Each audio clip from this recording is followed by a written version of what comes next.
President Donald Trump's company planned to give a $50 million penthouse at Trump Tower Moscow to Russian President Vladimir Putin as the company negotiated the luxury real estate development during the 2016 campaign, according to four people, one of them the originator of the plan. Two U.S. law enforcement officials told BuzzFeed News that Michael Cohen, Trump's personal lawyer at the time, discussed the idea with a representative of Dmitry Peskov, Putin's press secretary. The Trump Tower Moscow plan is at the heart of a new plea agreement by Cohen, who led the negotiations to bring a gleaming, 100-story building to the Russian capital. Cohen acknowledged in court that he had lied to Congress about the plan in order to protect Trump and his presidential campaign. The revelation that representatives of the Trump Organization planned to forge direct financial links with the leader of a hostile nation at the height of the campaign raises fresh questions about President Trump's relationship with the Kremlin. The plan never went anywhere because the tower deal ultimately fizzled,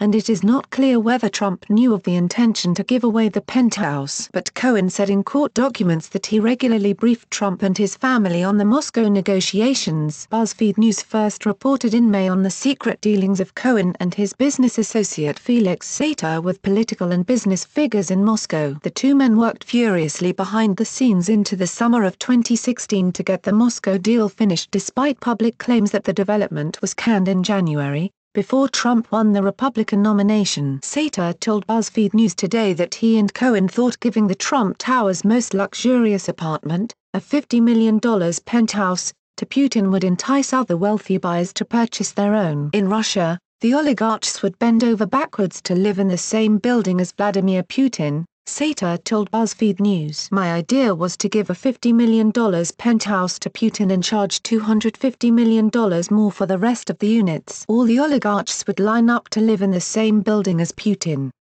A second source confirmed the plan. Sater, a brash real estate promoter who pleaded guilty to racketeering in 1998 and became a longtime asset to U.S. law enforcement and intelligence agencies, had worked with the Trump Organization on deals in the past and said he came up with the idea. Cohen, Sater recalled, said, "Great idea." Cohen would not comment. Cohen's attorney, Guy Petrillo, did not return a detailed message. The Trump Organization also did not return a message seeking comment. A spokesperson for the Kremlin declined to answer questions about the project. Trump had personally signed the letter of intent to move forward on the Trump Tower Moscow plan on October 28, 2015. The day of the third Republican primary debate. On Thursday, shortly after news broke about Cohen's guilty plea, Trump told reporters, "There was a good chance that I wouldn't have won the presidential election, in which case I would have gotten back into the business, and why should I lose lots of opportunities?" According to the criminal information filed against Cohen Thursday, on January 20, 2016,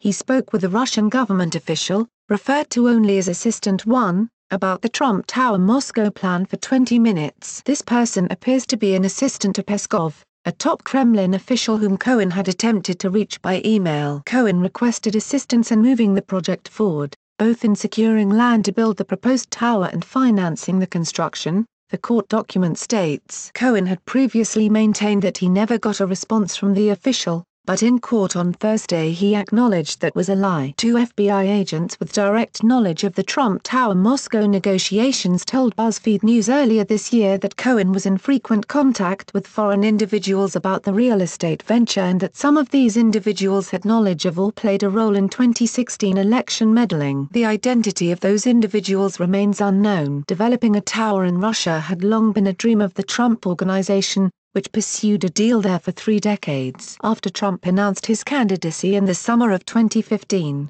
Sater saw an opportunity to revive the development. "I figured, he's in the news, his name is generating a lot of good press," Sater told BuzzFeed News earlier this year. A lot of Russians weren't willing to pay a premium licensing fee to put Donald's name on their building. Now maybe they would be. So he turned to his old friend, Cohen, to get it off the ground. They arranged a licensing deal, by which Trump would lend his name to the project and collect a part of the profits. Sater lined up a Russian development company to build the project and said that VTB, a Russian financial institution that faced U.S. sanctions at the time, would finance it. VTB officials have denied taking part in any negotiations about the project. The back and forth carried into the summer, when Sater said that top bankers and government officials want to meet with Cohen and Trump in Russia. Cohen said that Trump planned to go after the Republican convention in July. Cohen pleaded guilty to lying to Congress about this, and has acknowledged that he did so to protect the president.